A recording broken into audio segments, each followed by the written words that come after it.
नमस्ते आप सभी को। अंजलि एकेडमी में आप सभी का बहुत बहुत स्वागत है। कैसे हैं सभी लोग? उम्मीद है सभी लोग अच्छे होंगे। तो आज हम सब अपनी क्लास में बहुत ही महत्वपूर्ण 4 दिन की रणनीति पे चर्चा करने वाले हैं। जैसा कि आप सभी को पता है, आप सबकी परीक्षा है 27 अगस्त को और आज है 22 अगस्त। तो 22 अगस्त का दिन तो समाप्त ही हो चुका है। तो कल से अगर हम लोग दिन गिनना शुरू करें तो आपके पास अब केवल 4 दिन रह रहे हैं और 27 अगस्त को आपकी परीक्षा होगी, जो 1 और 2 शिफ्ट में निर्धारित की गई है। और ये जो आपकी परीक्षा होगी वो नेट जेआरएफ री एग्जाम होगा, क्योंकि इससे पहले 18 जून को आपकी परीक्षा हो चुकी थी, लेकिन आप सभी को पता है कि अगले ही दिन उस परीक्षा को रद्द कर दिया गया। तो वही वाली परीक्षा आपकी इस बार फिर से होगी, जिसमें कि आपको फिर से एग्जाम देना पड़ेगा। तो आप लोगों के पास 2 महीने का बहुत ही अच्छा समय मिला। आप सब बहुत अच्छे से तैयारी कर चुके हैं।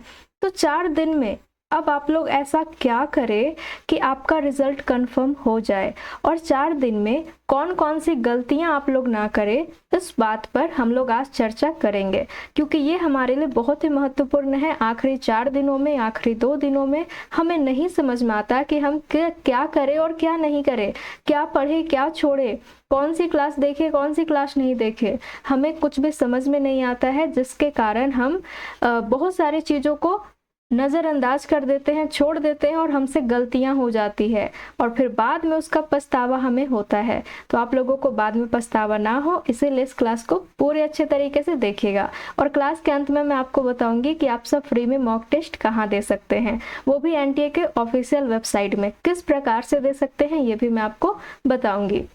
क्योंकि इस बार आपकी परीक्षा ऑनलाइन परीक्षा होगी, तो आप जितने लोग हैं जो पहली बार दे रहे हैं एग्ज़ाम, जो ऑनलाइन एग्ज़ाम कभी भी नहीं दिए हैं, उनके लिए फिर वो मॉक टेस्ट बहुत ही अच्छा होगा।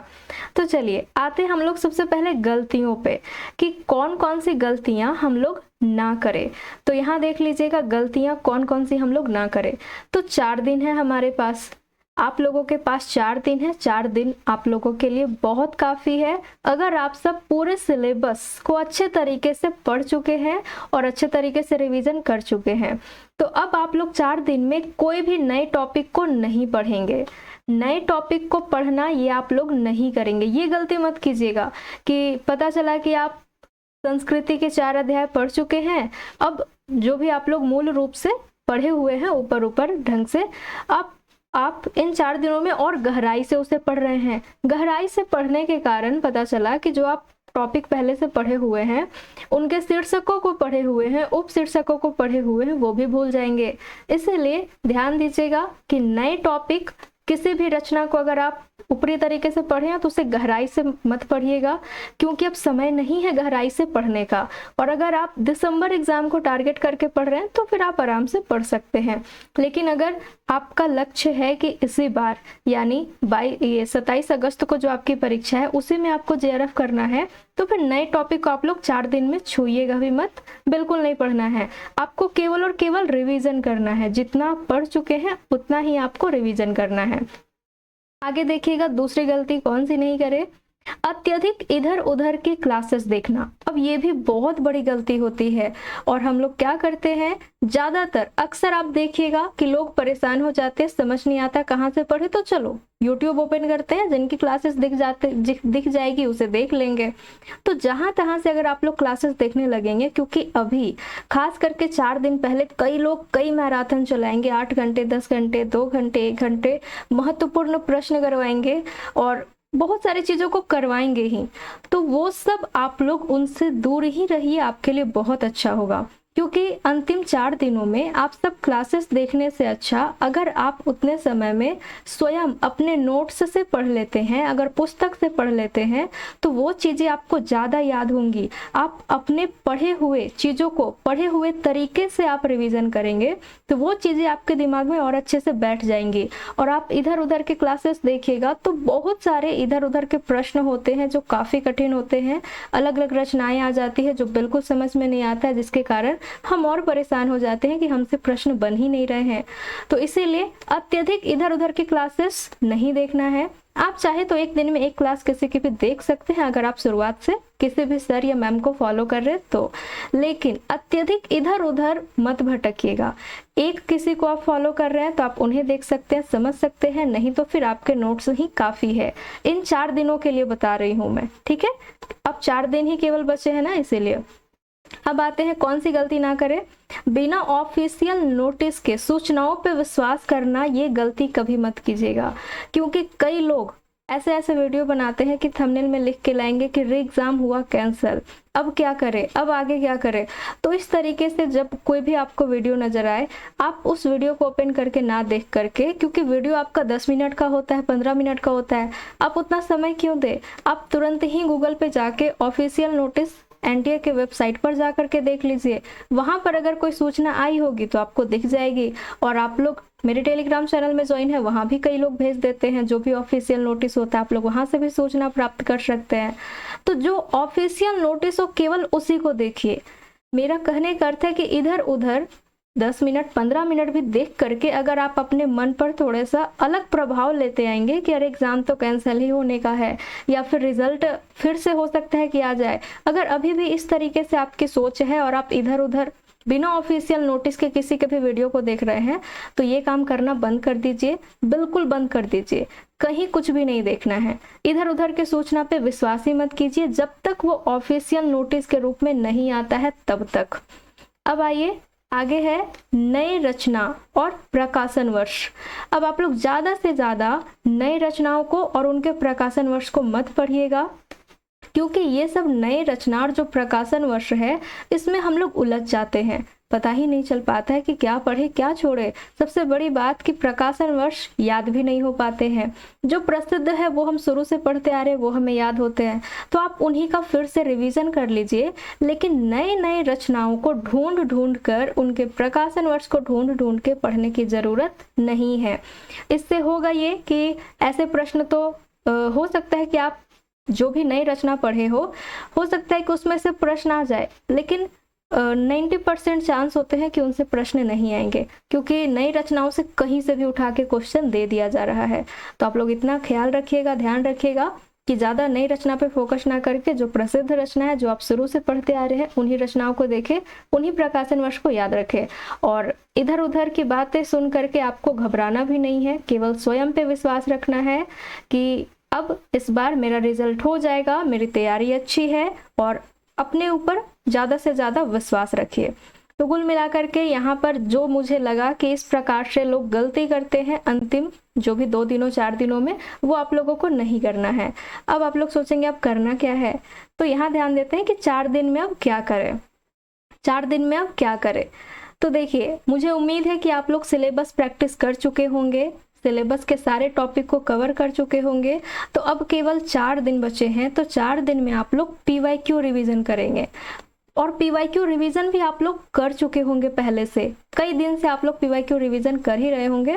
अभी भी आपको 4 दिनों में पीवाईक्यू पढ़ना है, लेकिन वो नहीं जो आप रटते आ रहे हैं कि ये रचना उसकी है, चलो ये ठीक है, ये कथन इसका था, ये था, ये नहीं। आपको पीवाईक्यू रिवीजन इस ढंग से करना है कि आप केवल कठिन प्रश्नों को उठाइए। अगर आप मान लीजिए कि 2024 जो अभी 18 जून को जो परीक्षा हुई, जो रद्द हुई, अगर आप उसी प्रश्न को उठाते हैं, उसी पीवाईक्यू को उठाते हैं, आप आसान वाले प्रश्नों को एक नजर में पढ़िए और पढ़ते चले जाइए। और जहां कठिन प्रश्न आएंगे, लंबे लंबे कथन वाले प्रश्न आएंगे, वहां पर रुक जाइए और वहां रुक करके देखिए कि किस प्रकार से 5 कथन में 2 कथन गलत हो रहा है और किस प्रकार से 3 कथन उसमें सही हो रहा है। और वो जो 3 कथन सही हो रहा है, आप उन तीनों कथन को अच्छे तरीके से याद रखिए, उसकी व्याख्या भी इधर उधर से देख लीजिए, ताकि अगर ये जो 3 कथन जो सही हुए, अगर यही रिपीट करके 1 लाइनर में आ जाए अगली बार, तो आप लोग अच्छे तरीके से उसे बना पाए। तो वैसे प्रश्नों पर अधिक जोर दे करके आप लोग 4 दिन में रिवीजन करेंगे, ठीक है, चाहे वो 2024 के प्रश्न हो, चाहे 2023, चाहे 2022। तो आप लोग लंबे लंबे प्रश्नों को पढ़िए, उनके कथन को पढ़िए, और यही 4 दिन में आपका रिवीजन है। उसके बाद आपको क्या करना है, अपने हस्तलिखित नोट्स को ही आपको पढ़ना है। आप लोग इतने दिन में बहुत सारे क्लासेस देखे होंगे, मेरी क्लासेस भी देखे होंगे। मैं आपको हमेशा बोलती थी कि आप जब भी क्वेश्चन सॉल्व करते हैं तो जो भी आपको कठिन लगे उसे आप नोट करते हुए आगे बढ़िए। नोट्स अगर हम लोग वन लाइन में भी करते चले जाते हैं तो हमारा एक नोट्स तैयार होता जाता है, शॉर्ट नोट्स, जिससे हम लोग एक लाइन में पढ़ते हैं कि हाँ ये रचना इसकी है, ये कथन इनका है, ये पात्र इस रचना के हैं और ये इनकी सोच इस तरह की है। तो इस तरीके से अगर आप लोग नोट किए होंगे तो आप केवल और केवल अपने नोट्स को निकाल करके 2 से 3 दिन में अच्छे तरीके से बार बार रिपीट करके पढ़ लीजिए। उसके बाद जो टॉपिक आपको कठिन लगे उसे पुस्तक से पढ़ना है। अब आपको लग रहा है कि नहीं आलोचना वाला टॉपिक थोड़ा कठिन लग रहा है, निबंध वाला टॉपिक थोड़ा कठिन लग रहा है, तो सबसे पहले तो आप पीवाईक्यू पढ़ लीजिए पूरा। पीवाईक्यू में जो भी रचनाएं रिपीट हुई है आप उसे देख लीजिए। उसके बाद फिर आप पुस्तक से पढ़िए। इधर उधर अब क्लासेस देखने का समय नहीं है कि आप फिर क्लासेस ओपन करके अब देखेंगे, नहीं। आपको क्या करना है, क्लासेस देखेंगे तो आपको पता है उपन्यास, ये आलोचना अगर आप लोगों को कठिन लग रहा है तो आलोचना पे कई लोग 7 क्लास 8 क्लास लिए होते हैं। अब उतने क्लासेस आप देख नहीं सकते हैं, तो आप क्या करेंगे, आप अपने नोट्स निकालेंगे या फिर आप सीधा सीधा पुस्तक निकालिए और उसी से आधे घंटे में 1 घंटे में पूरा कवर करने का प्रयास कीजिए। और अगर आप पहले से रिवीजन किए हुए हैं, पढ़े हुए हैं, तो यकीन मानिए ये आपका रिवीजन अच्छे से हो जाएगा। तो जो भी आप लोग सिलेबस लिख के रखे होंगे उसमें सारे टॉपिक को टिक करके देख लीजिए कि किस टॉपिक में आपको लग रहा है कि नहीं ये टॉपिक मेरा थोड़ा सा कमजोर है, इसमें मैं हो सकता है कि प्रश्न आए तो मैं ना बना पाऊँ, तो उस चीज को फिर आप लोग देख लीजिएगा। आगे है, क्योंकि 4 दिन ही बचे हुए ना इसीलिए बता रही हूँ, आगे है रचनाओं के पात्र और कथन पढ़ना। अब अगर ये सब चीजें आपका तैयार है तो आप फिर जो भी यूनिट 5 से लेकर के यूनिट 10 तक में रचनाएं दी गई है आप उनके पात्रों को एक बार फिर से पढ़ लीजिए, उनके महत्वपूर्ण कथन को पढ़ लीजिए और खास करके जो पीवाईक्यू में पूछे गए हैं उन सारे कथन को। उसके बाद यूनिट 10 में खास करके जो भी रचनाएं दी गई है उनका शीर्षक उपशीर्षक जो भी है उनके शीर्षक उपशीर्षक को जरूर एक बार पढ़ के जाइएगा, क्योंकि वहीं से बहुत सारे प्रश्न आने के चांस होते हैं। तो शीर्षक उपशीर्षक जैसे कि एक साहित्य की डायरी हो गया, संस्कृति के 4 अध्याय हो गए, तो ये सब चीजें आप लोग पढ़ के जाइएगा। इनके खास करके उपशीर्षकों को यहाँ से भी बहुत प्रश्न आते ही हैं, हर बार आते हैं। तो चलिए ये तो हो गया कि हम लोग 4 दिन में क्या करें, ये सब चर्चा मैं कर दी। अब इसी 4 दिन में आपको मॉक टेस्ट भी लगाना है। इसी 4 दिन में आपको क्या करना है, मॉक टेस्ट भी लगाना है। अभी मैं आपको बता देती हूँ, आप लोग रात में ही कोशिश कर सकते हैं, रात में ही आप लोग मॉक टेस्ट दीजिए। एनटीए के वेबसाइट पर जा करके आपको फ्री मॉक टेस्ट आप दे सकते हैं। कैसे दीजिएगा, तो देखिए सबसे पहले गूगल में जाइए, वहां पर सर्च कीजिए nta.nic.in, ऑफिशियल वेबसाइट पे जाइए, नेशनल टेस्टिंग एजेंसी, यहाँ क्लिक करेंगे आप लोग। क्लिक करने के बाद आपके पास कुछ ऐसा पेज खुलेगा। ऐसे पेज में आप लोग यहाँ देखिएगा मॉक टेस्ट का ऑप्शन आता है, तो आप लोग यहाँ मॉक टेस्ट में क्लिक कीजिए। मॉक टेस्ट में जब क्लिक कर लीजिएगा तो आपके पास फिर इस तरीके से पेज खुलेगा जिसमें कि आपको सेलेक्ट करने का ऑप्शन दिया जाएगा कि आप किस एग्जाम के लिए अपेयर कर रहे हैं, सेलेक्ट कीजिए। तो आप यहाँ पर जब क्लिक करेंगे तो ऑप्शन आ जाएगा बहुत सारे एग्जाम्स का, तो आप यूजीसी नेट सेलेक्ट कर लीजिए। फिर जब आप यहाँ पेपर में सेलेक्ट करेंगे तो यूजीसी नेट में कई विषय में परीक्षा होती है, आपको पता है, उसमें से आप हिंदी पेपर अपना ढूंढिए। तो जब मैं हिंदी पेपर ढूंढी तो मुझे यही 2019 वाला मिला, और जब मैं प्रैक्टिस करती थी उस समय भी यही 2019 वाला से करती थी। तो मुझे लगता है कि अभी तक यहाँ नए पेपर्स अपडेट नहीं किए गए हैं, तो एक यही 2019 वाला पेपर जो कि तुरंत आपको ढूंढने पे मिल जाएगा। बाकी हो सकता है कि और अगर आप ढूंढे तो अलग अलग पेपर आपको मिले, लेकिन ये हिंदी जून 2019 वाला ये जल्दी मिल जाएगा। तो आप इसी पेपर को क्लिक कर लीजिए, आपको कोशिश करना है ना, ट्राई करना है, तो आप लोग इसी पेपर को क्लिक कर लीजिए।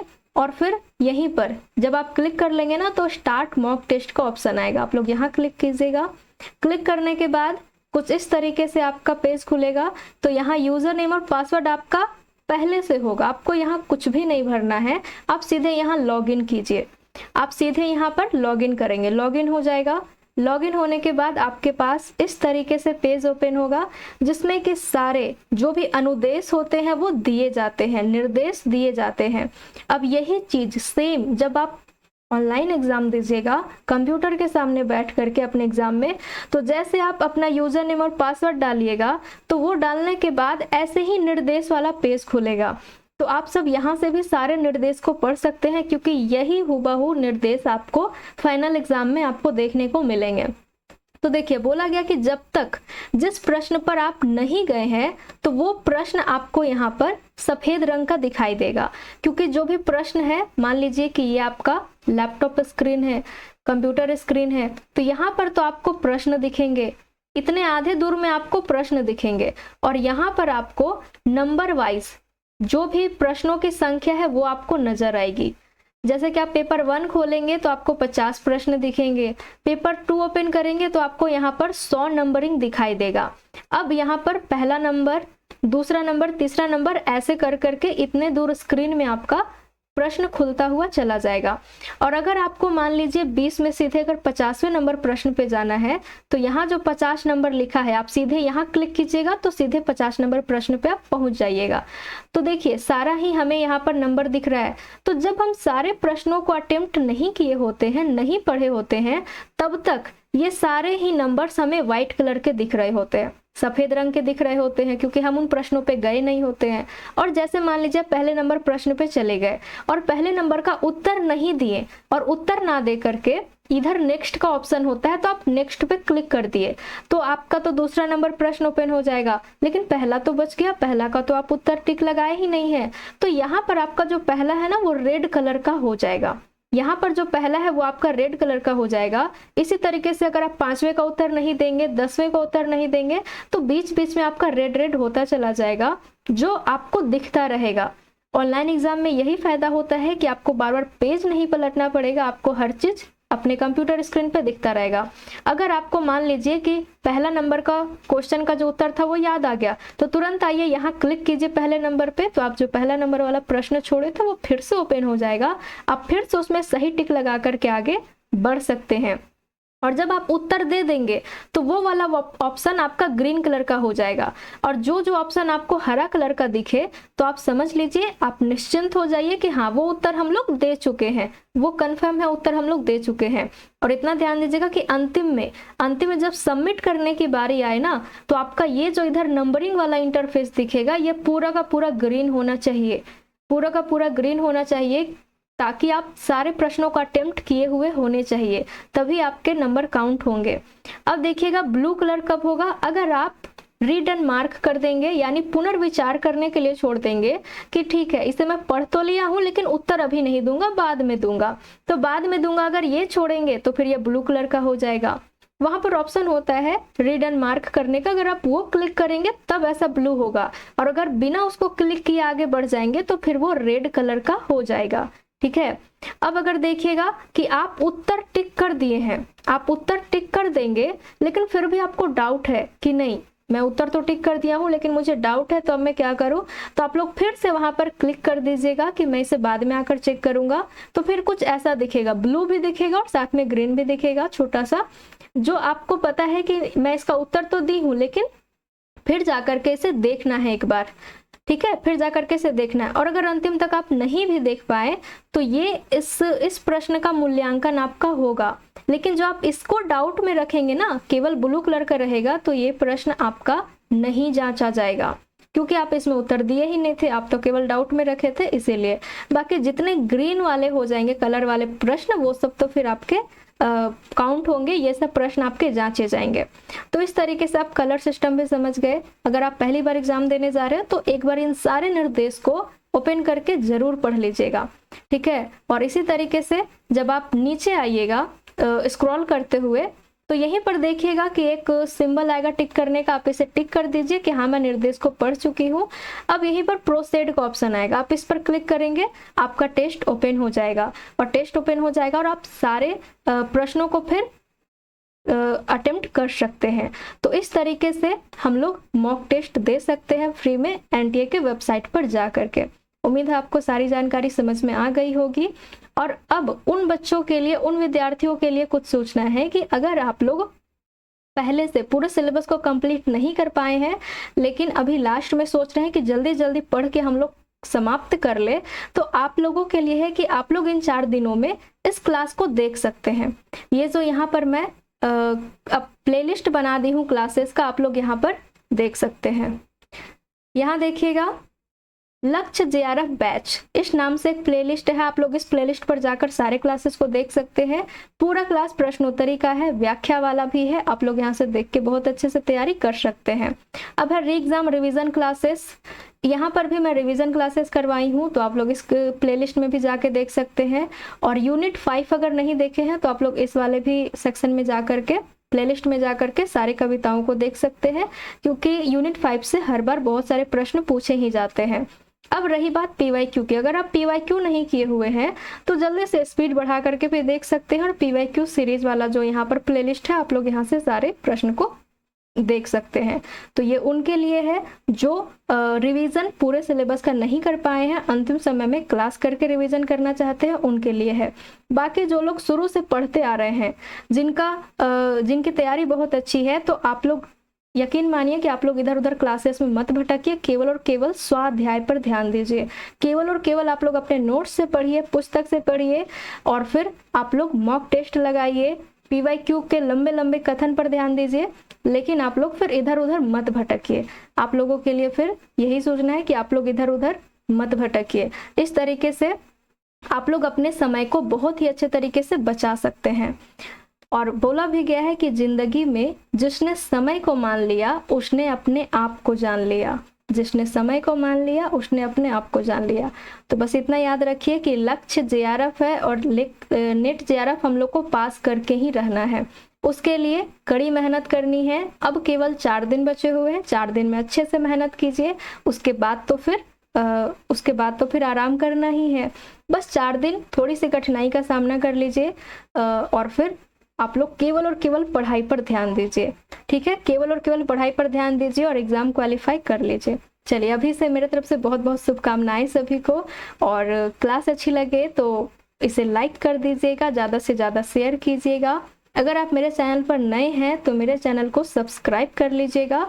और आप लोगों के लिए एक सूचना और है कि आप लोग टेलीग्राम चैनल में मेरा ज्वाइन हो जाइए, क्योंकि हर दिन सुबह शाम यहाँ क्विज करवाया जाता है, और आप लोग भी अगर प्रश्न बना के क्विज करवाना चाहते हैं तो करवा सकते हैं, ताकि आप लोग जब प्रश्न बनाएंगे तो आपका भी जो प्रैक्टिस है वो बहुत अच्छे तरीके से हो जाएगा।